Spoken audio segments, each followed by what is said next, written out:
We know our keywords and we've picked our deck, but are we completely ready for the competition? For those of you returning, welcome back. And to those of you just tuning in, welcome to Road to Worlds.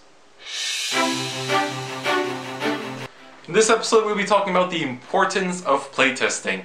Something that I feel, at least amongst my friends, is very overlooked.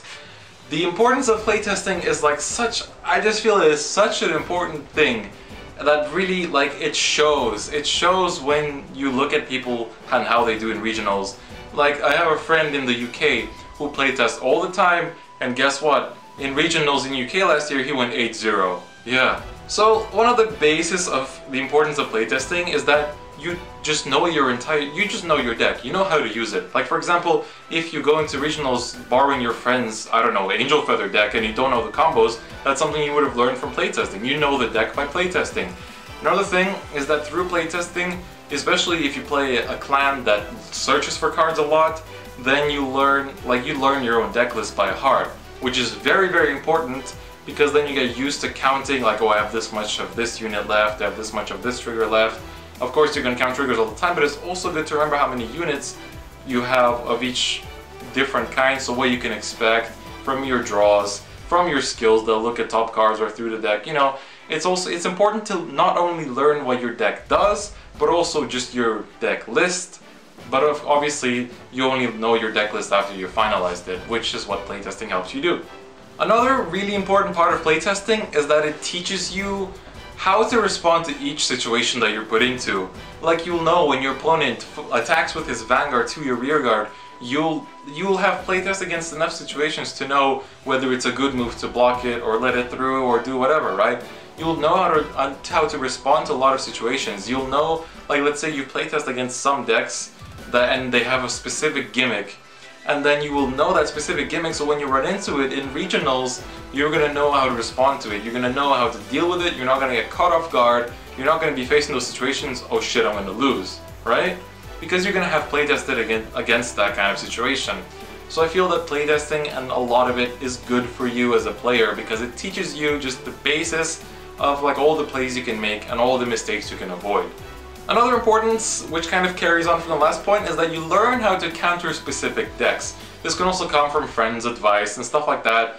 But, like, not only do you learn to counter specific decks, you start to just watch an opponent play and you know exactly what they're going to do with their next move. Because what's also good is that you don't only playtest your own deck, you playtest all decks and you learn how they work. Only if you have time, of course. But if you learn how the other decks work, you will suddenly, like, when you're playing against that deck, you're gonna know what the opponent's gonna do next because it's such a generic, like, it's such an important move for the deck. You can predict it and then you can do something against it immediately, right?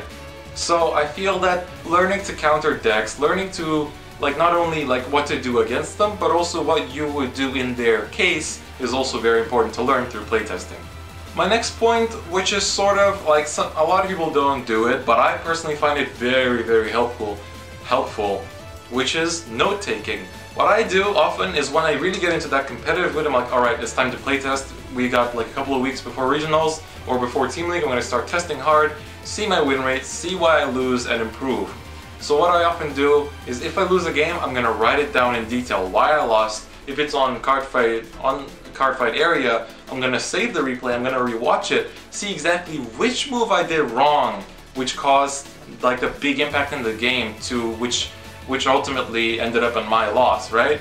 Obviously, if the game ends with, like, a triple crit, then whatever, like, that's not really something that you can learn from unless you keep saying no guard at 3 damage when your opponent strides.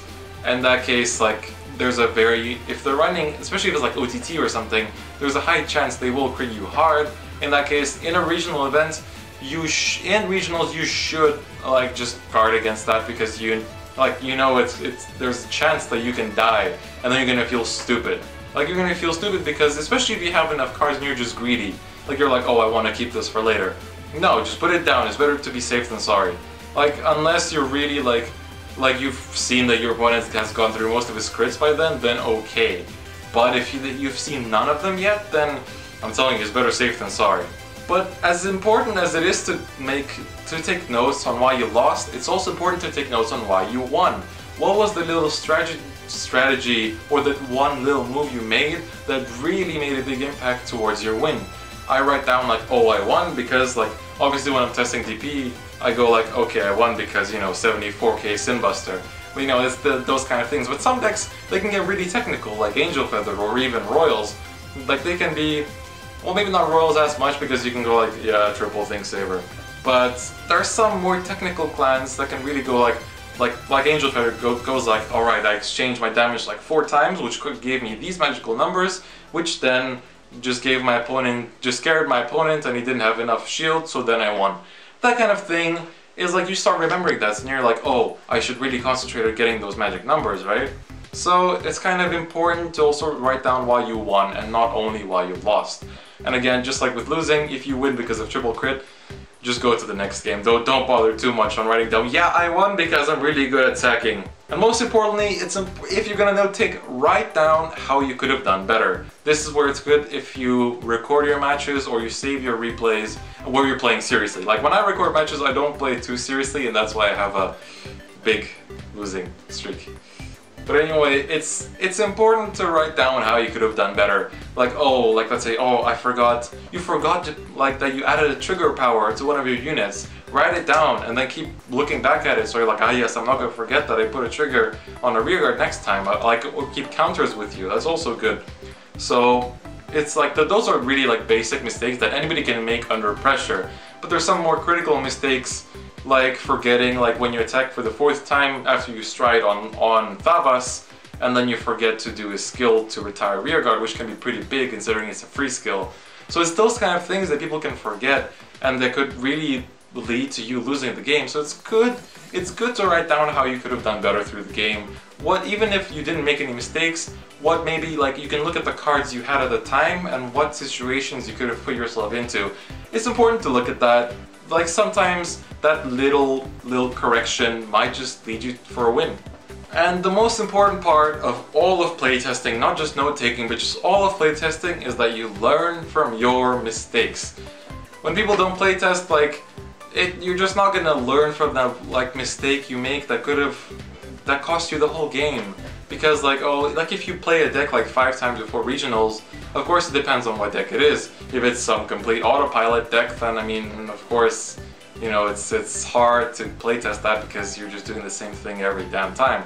But luckily in the current meta, there's not that many autopilot decks as there were, for example, in the BT12, BT13 meta, I would say. But, so it's important to playtest. It's important to learn from your own mistakes. That's really what it comes down to. That's why some players have it better than others, because they know they made that mistake, so they're not going to do it again because it just stays in their head. You're like, oh my god, I lost that locals tournament because I made that one mistake. I'm never going to forget it. It's those kind of things, like, even if you can't go to locals, just try online and just kind of just remember why you lost and then learn from that. So this road to Worlds might not be that long, but I feel it's equally just as important because so many people I see ignore playtesting, but it is so important. Even though people go like, oh, Vanguard's a luck-based game, you don't need skill, you don't need to playtest. I'm sorry, but I disagree. I think that people with more, there's a reason why some people keep topping, like just, they keep topping. The same person keeps topping in some tournaments. Like, it's not like you top and you disappear from the face of the world unless you quit the game, right? Like, it's just, it's these kind of steps. And along, like, of course, some big players are gonna say, oh no, you don't need to playtest because, well, maybe that works for them. But as general advice, I say playtest. It's good, it's important. If you've got time, it's a good pastime. I mean, if you're, like, wasting time over summer not doing anything, why not practice for regionals by playtesting? It's not going to do you any bad. I mean, unless, you know, every other opponent of yours on Cardfight area is a rage quitter, which does happen, but, you know. Anyway, that wraps up this episode of Road to Worlds. I hope it helped you guys a little bit. Again, it's sort of just giving you advice. We're not really getting into the nitty-gritty. We're not really getting into the most important stuff, which we will be getting into from next episode, as it will be based on how to avoid misplays. And I feel that I have quite a few tips that might help out, like, not just the newer players, but also some of the veterans that might not have noticed some stuff. Anyway, that's all for me today. I'll see you guys next time. Bye bye.